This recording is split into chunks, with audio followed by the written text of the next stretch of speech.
Hello दोस्तों, मेरे नगर निवासियों को गणतंत्र की शुभकामनाओं के साथ मैं आज के नए वीडियो में आपका स्वागत करता हूं।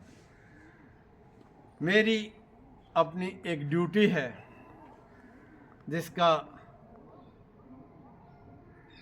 वहन करना मेरा अपना दायित्व भी बनता है। हम और आप इस शहर को किस तरह से सुंदर, स्वच्छ और प्रोग्रेसिव बना सकते हैं, बात ये है आज के वीडियो। नारनौल का इतिहास बताने की ज़रूरत नहीं है, क्योंकि बीरबल की नगरी है, राव तुलाराम की कर्मभूमि रही है, सनातनियों का संघर्ष की ज़मीन रही है, और ये वो ज़मीन रही है जहाँ पर जनरल जिराल्ड अंग्रेज़ों का खप गया था यहाँ पर। यानी ये बहादुर, वीर और कर्मठ लोगों की ज़मीन है। लेकिन पता नहीं क्या बात हो गई, कहीं कुछ गलती हो गई, कमी रह गई कि दक्षिणी हरियाणा की ये श्रोमणी नगर को जो टैग मिला हुआ है, उस टैग से कम मैं बिल्कुल सहमत नहीं हूँ। नारनौल और नारनौल के निवासी सशक्त लोग, लेकिन कुछ कमियां रह गई हैं, कुछ समस्याएं हैं, कुछ हमने पैदा की हैं, कुछ राजकीय हैं, कुछ शासकीय हैं, कुछ प्राकृतिक भी। इसके बारे में डिस्कस करते हैं। सबसे पहला जो नारनौल में जो समस्या है उनको ले लेते हैं। सबसे बड़ी समस्या है, साफ नाम लेते ही पता लग जाएगा क्या है। सबसे बड़ी दिक्कत सफाई, और बाहर से आकर लोग शहर को गंदा नहीं करते, वो यहीं जनरेट होता है। वो किसी मोहल्ले में चले जाओ, 2-3 पॉइंट्स में नाम भी लेना चाहूँगा। चाहे आप सिविल हॉस्पिटल और टीबी हॉस्पिटल के बीच में से देख लें, क्या जम के नर्क बनाया हुआ है। शहर के बीचों बीच छलक नदी के नाम को गंदा नाला बना दिया, जहां आराम से मच्छर पनपते हैं। और किस किस का नाम गिनाऊं, सारे के सारे हर मोहल्ले में दिक्कतें हैं। दूसरी, एनक्रोचमेंट। लोग सड़कों को, पार्क को, खाली प्लॉट्स को छोड़ते ही नहीं है।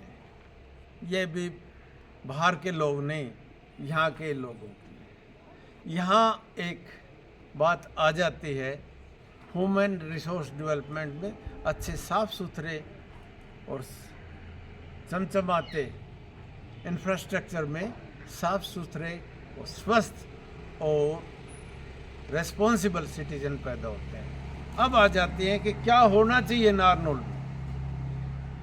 ये तो पता होना ही चाहिए आप लोगों को कि कम से कम मांग हमारी क्या है, क्या होना चाहिए।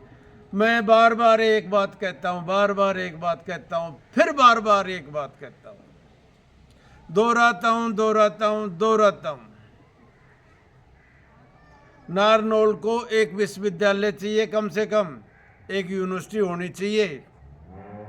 1953 में पोस्ट ग्रेजुएट कॉलेज जो आज मौजूद है, जहां लगभग 12-13 पोस्ट पीजी आ गई, चारों तरफ और बहुत सारे पीजी आ गए हैं। +2 लेवल तक हमारा डंका बजता है। कॉलेज लेवल पे एजुकेशन थोड़ी सी कमज़ोर हो गई है। विश्वविद्यालय नहीं है, इसका खामियाजा भुगतना पड़ रहा है। यहाँ में वो लाइन, राज कपूर की एक फिल्म की लाइन आती है, सब कुछ सीखा हमने, ना सीखी होशियारी। थोड़ा अपने लिए भी सोच लो, अपनी जनरेशन के लिए भी सोच लो। बहुत सारे छोटे छोटे मुद्दों के ऊपर आप आंदोलन के ऊपर बैठ जाते हो।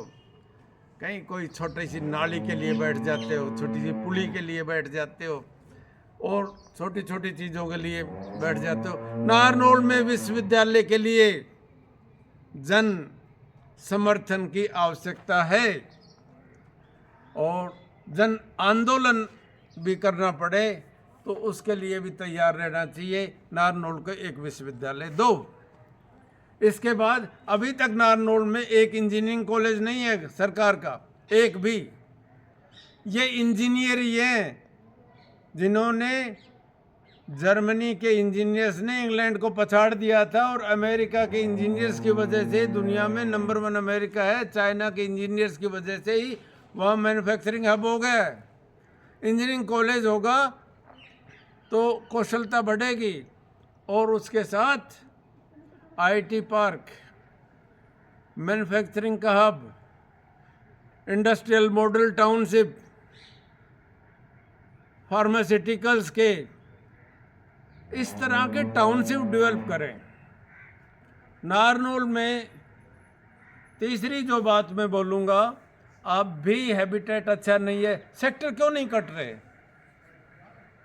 अभी तक हाउसिंग बोर्ड की नई सोसाइटी क्यों नहीं आ रही? ये कच्ची कॉलोनियाँ आ जाती हैं, उस बाद में बुलडोजर से गिराते फिरते हैं, वो भी अच्छी बातें नहीं।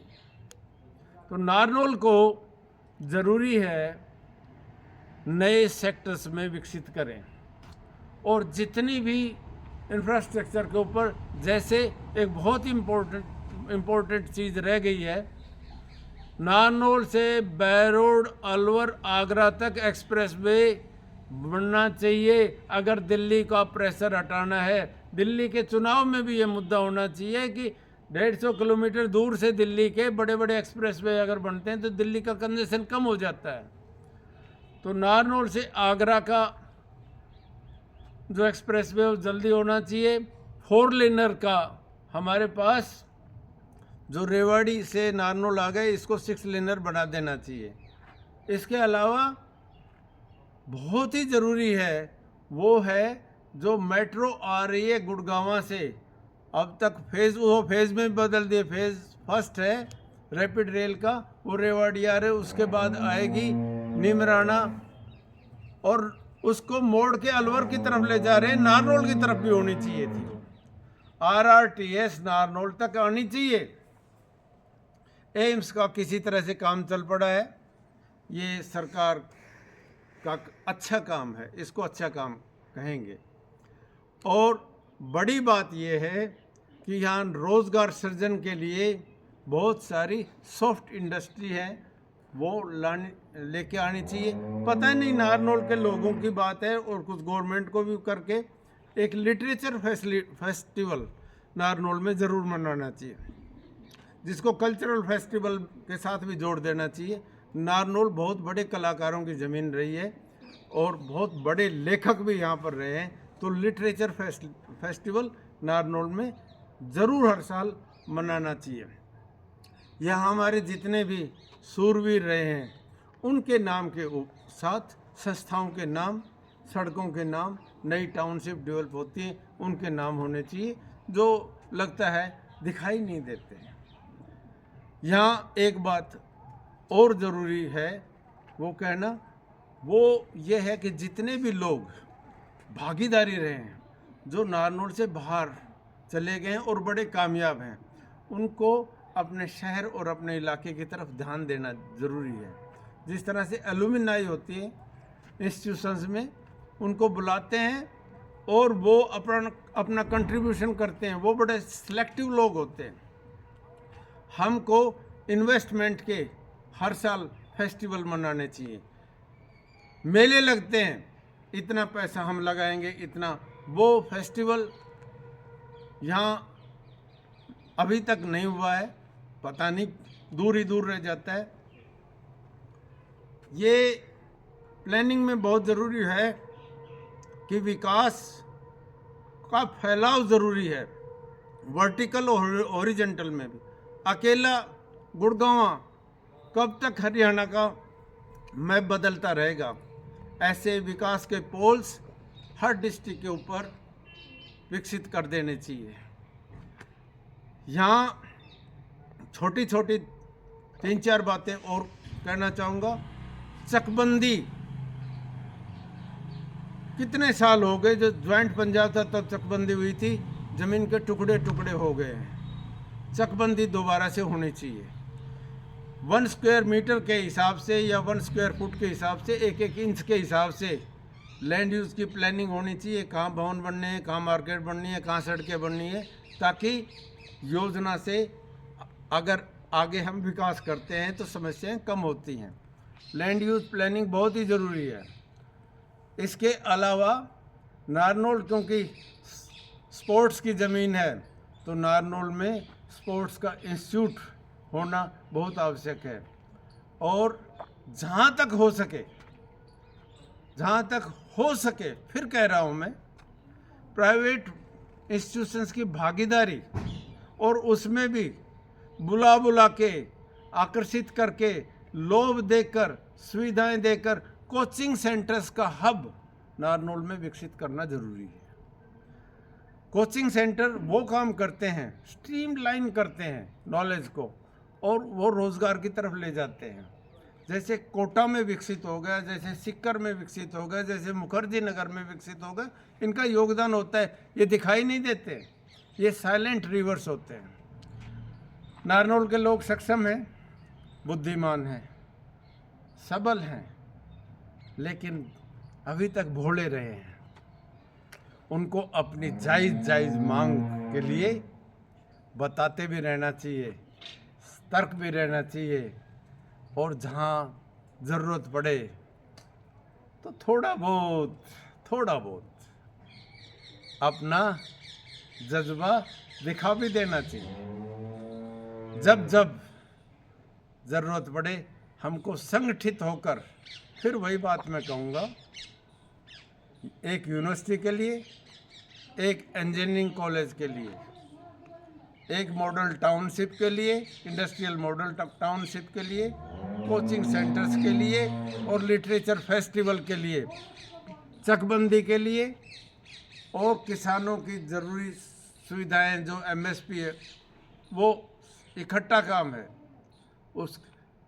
इन सब के लिए हमको साझी भागीदारी से काम करना चाहिए।